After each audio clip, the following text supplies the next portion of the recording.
Hi guys, welcome back to another video. Today I'm going to be reacting to The House on the Left. This is my second video of today. My last video I played Granny for the first time. If you... Oh my god, I don't want to remember that. I didn't progress at all. If you want to see that video, I'll leave a link in the description, or you can just click my channel. I don't have many videos to scroll through anyway. But leave what you want me to react to or play in the comments. And if you haven't already, subscribe, hit the like button and the notification bell. And that's all I really have to say. Let's react in 3, 2, 1. Still don't have an intro. Oh, okay.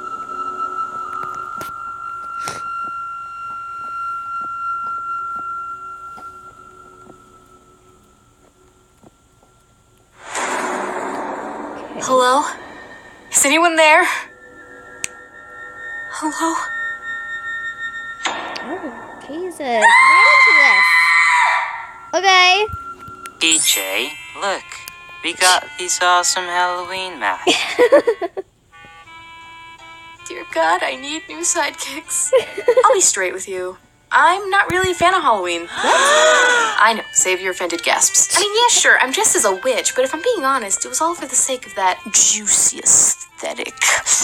Oh, as a kid, I was never allowed to celebrate Halloween, and now as an adult, I find myself not caring for it. Okay, so with no Halloween memories to speak of, I figured, why not tell a scary story?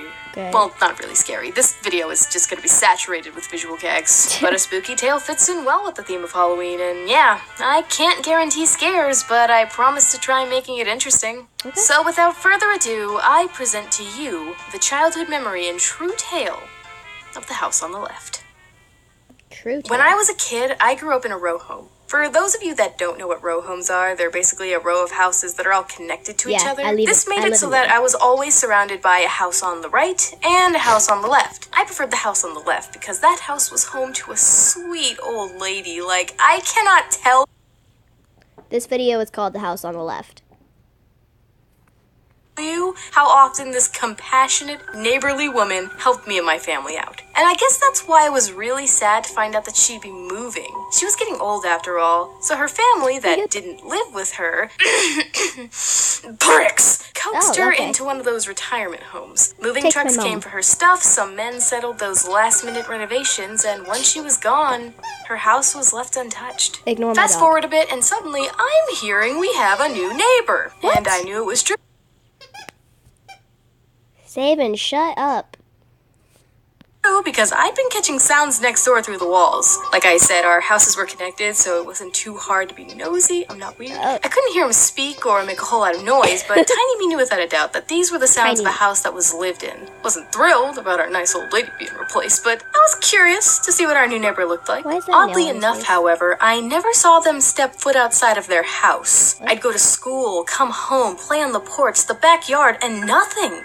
Not even on the weekends. What? This was kind of unheard of on my block. Everyone had to step out at some point, even if it was just to chill out on the porch and judge each other. Oh but no my matter God. how many times I was outside, My neighbors do that. One of my neighbors would go outside and sit on his rocking chair and just look at people. It's really creepy when I'm on my way to school, on the way to the bus stop, and he would just be watching. I could probably tell my own scary story sooner or later. I never caught sight of them. Never. Jeez. And I don't know why, but younger me just didn't feel right about it. Something was off. Something a kid could never place Sabin! their finger on. But I ignored it, because it's not like I had anything to worry about, right? It didn't concern me. At least I never felt like it did until the dream. The dream.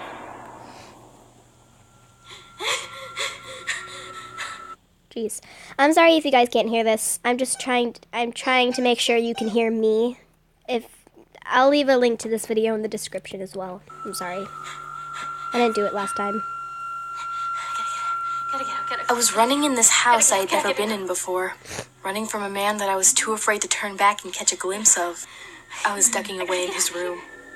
To this day, I remember every inch of that room, from the tan carpets to the 2 large windows with sheer curtains. The details were prominent, like they were supposed to be important, but I didn't know why. I just knew the man was getting closer. I was hiding behind the bed, but all I could see was the shadow coming nearer and nearer. I could hear him laughing. I was afraid. I wanted to wake up. I did have a dream where my mom drove away from me on a tractor once. And never came back. Closing in so quickly now. Wake up. Wake up. Wake up. And I thought I had. But instead, it was like I was pushed. Pushed from one home into the next. My home.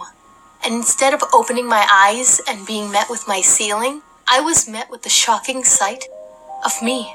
I was floating over my body. There it was, resting there beside my mother and my brother beside her, like we always slept back then. And as soon as I acknowledged it, I was being forced back down, straight into my body, until I was sitting up and gasping. I don't know if it was a clever nightmare or a strange, out-of-body experience. I was just scared, because it all felt so real to a kid like me. But also because I was pushed through that wall that was connected to the house on the left. As if I was inside. From here, the story loses some luster. I didn't go on some adventure to find the truth. I didn't break in to see if my suspicions about the house were true. I did note some sheer curtains on 2 big windows in the front. Windows to the Sabin, I swear to God. where it all would have taken place, perhaps, but that wasn't enough proof. And without proof, what good was it being scared? But I was. I'll try to be as I loud was as I young can. and dumb and scared. So I did what I always did when I was scared. I avoided it. Yep, okay. But I admit, it was hard to ignore it when I'd be sitting there alone by myself and hearing the sounds. It was hard to step outside when I'd pass by and see that porch light come on, knowing that someone was in there who probably didn't want anyone to see him. And it was especially hard to step out into my own backyard when the day came that I felt this sharp rock swish past me, barely missing my head and slamming against the fence with the kind of sound that spoke wonders about its intention of doing damage to the person they threw it at. You know what's funny? Is that I actually blamed my brother for it, because he was with me when it happened, but he genuinely didn't know that a rock had been thrown. So young PJ suspected the man in the house on the left, because after that rock nearly hit me, for the first time I heard that back door slam quickly on a day where there wasn't the slightest draft in the air to take blame. It scared me and my brother to the core. We bolted back inside. So like I said, the story is lackluster from here. I didn't do anything about the house on the left. What could I do? I just convinced myself at the time that there was a logical reason for everything. I stopped going out, spent more time online, and eventually did forget. Although, I wouldn't be sharing the story if I didn't have at least one case of interaction with this house. The last bit of interaction I'd have for a few years, in fact, was on a day as simple as any other, when my mom suddenly asked me to help her hang some laundry outside. She carried the clothes, I carried the clothespins, and me, being the intellectual that I was, had placed them on the little stone divider that separated our backyard from the backyard on the left, only to tip the dang pins over, scattering them on our neighbor's side. Oh no. Frick. Of course I told my mom, but she simply told me, hop over and get it. This was strange to me because my mom never let us trespass. It was easy, but it could get us in serious trouble. Still, I figured I should do what I was told. I hopped over, collected all the pins, spared a glance at what was once the old lady's beautiful rose garden.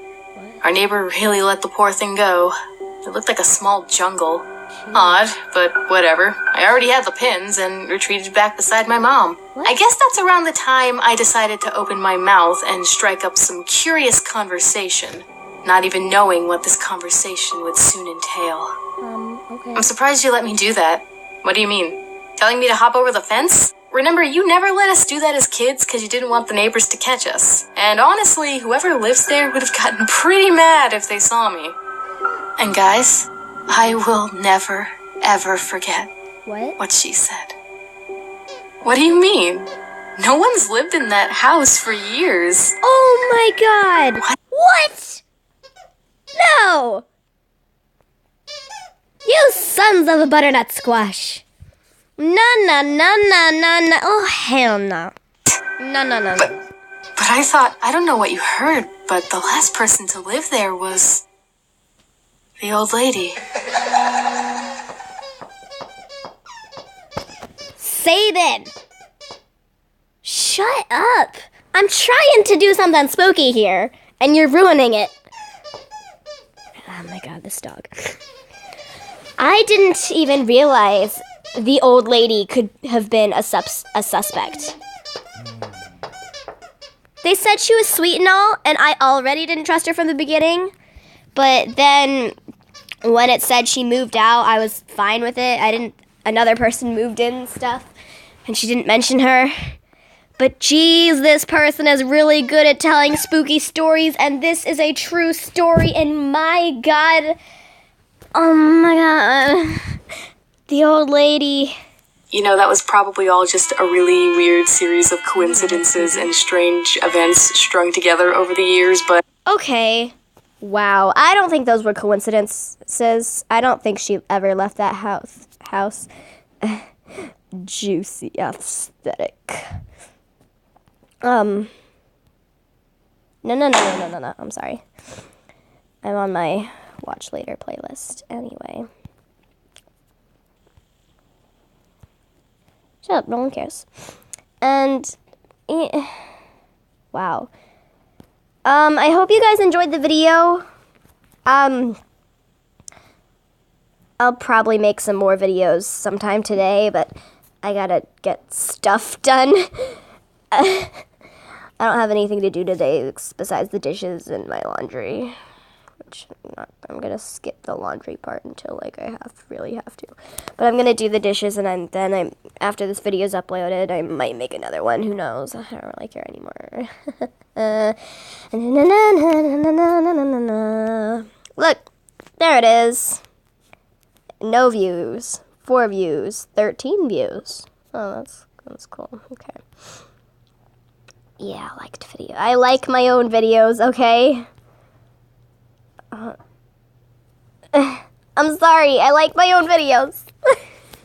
But these are the videos I've made so far. Feel free to go watch them. And again, I'm going to leave a link in the description of the house on the left, and I will see you all in the next video. Still don't have an outro. You know what? I think that's going to be my outro. I don't have an intro yet, but I have an outro. I'm going to say, I still don't have an outro yet. That's my outro.